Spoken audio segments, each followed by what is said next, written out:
अल्पा शाह है। आज मैं ठंड से बचने के लिए, सर्दी खांसी से बचने के लिए, ठंड की ऋतु में जो हमें सीजन चेंज के हिसाब से सर्दी खांसी होती है या ठंड की वजह से शरीर में जो कपकपी आती है, जॉइंट्स पेन होता है, उसका मैं एक देसी इलाज लाई हूँ जो मेरी दादी, नानी, मेरी मम्मी हमें दिया करती थी, जो अब बिसराती जा रही है लेकिन बहुत ही हेल्दी होता है। वो है बाजरे की राब। गुजरातियों में हम इसे राब कहते हैं, आप चाहे तो इसे पेय कह सकते हैं। गरम हर एक चीज जो इसमें डाली है वो कितनी हेल्दी है वो मैं आपको स्टेप बाय स्टेप रेसिपी में बताती जाऊंगी। उसके लिए सबसे पहले मैंने यहाँ पर 2 कप जितना पानी लिया है। मैं ये 2 जन के लिए बना रही हूँ, 2 के मेजरमेंट के हिसाब से है। मैंने यहाँ पे 2 कप पानी लिया है और उसमें मैं 2 टेबलस्पून जितना गुड़ डाल दूंगी और इसे हम उबालने देंगे। गुड़ को पिघला के थोड़ा सा उबाल लेना है। मैं दूसरे गैस पे इसे शिफ्ट कर लूंगी। मीडियम टू लो के बीच में हम इसे उबलने देंगे। यहाँ पे मैंने एक कढ़ाई ले ली है। कढ़ाई में मैंने 1 टेबलस्पून जितना घी लिया है, गाय का घी है, जो विटामिन ए, डी, ई, के से भरपूर है और इसे एक हेल्दी फैट माना जाता है। इसे हम हल्का सा गर्म कर लेंगे। घी हल्का सा गर्म हो जाए तो मैंने यहाँ पे 1/4 चम्मच जितना अजवाइन, एकदम छोटा सा 1/4 जितना टुकड़ा मैंने दालचीनी और 1 लौंग लिया है। ये तीनों चीजें हमारे डाइजेशन सिस्टम के लिए अच्छी हैं, प्लस जमा हुआ कफ तोड़ने में मदद करता है। अब यहाँ पर मैं डालूंगी 2 टेबलस्पून जितना बाजरे का आटा, जो नॉर्मली हम बाजरे की रोटी बनाते हैं उसके लिए जो यूज करते हैं, वही आटा मैंने लिया है। इसे फिंगर मिलेट्स भी कहा जाता है, जो हमारे मैग्नीशियम और फाइबर से भरपूर है। और आजकल ठंडियों में तो वैसे भी बाजरा और गुड़ की चीजें खाने का कहा जाता है। गर्माहट देता है शरीर को और हमारे कोलेस्ट्रॉल को कम करने में भी मदद करता है।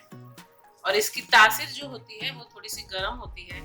स्लो आंच पर हमें इसे करीबन 2 मिनट के लिए भूनना है।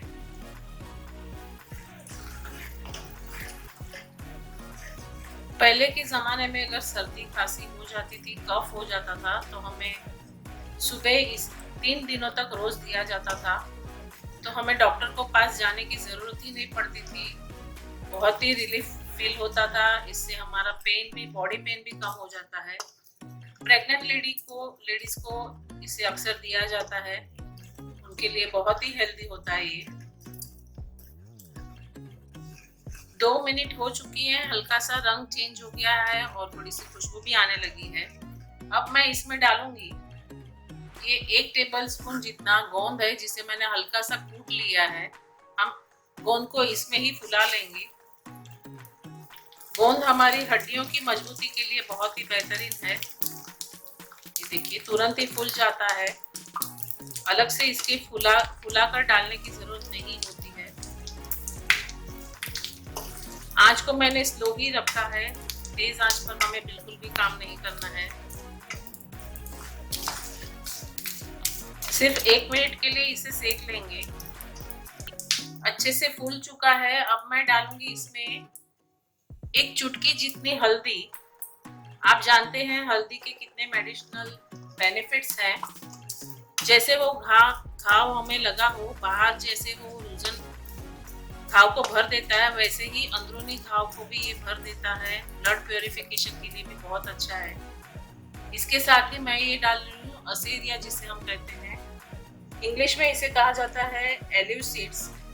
कैल्शियम रिच होता है, कफ को तोड़ने में मदद करता है, प्लस आपके जॉइंट्स पेन हो, संधिवात हो या सूजन हो, उसमें भी मदद करता है, राहत देता है।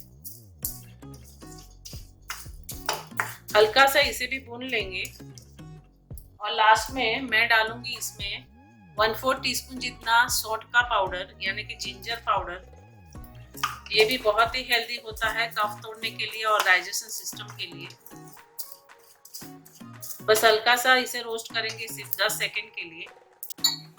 अब जो हमने गुड़ का पानी रखा था उसे मैं डाल दूंगी थोड़ा थोड़ा करके।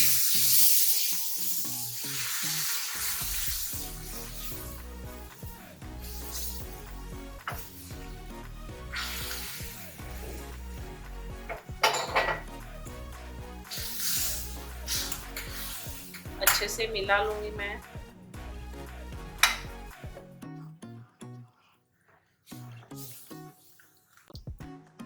बस हमें अब सिर्फ एक ही मिनट के लिए इसे उबाल लेना है। ये ज्यादा गाढ़ा नहीं होता है, जैसे हम सूप पीते हैं वैसे ही कंसिस्टेंसी होती है।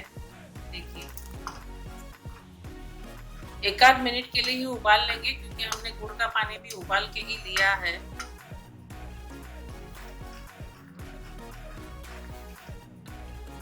आप चाहें तो इसमें सूखा नारियल जो होता है इसे भी कद्दूकस करके डाल सकते हैं, वो भी अच्छा लगता है। हमारी बाजरे की राब बनके तैयार है।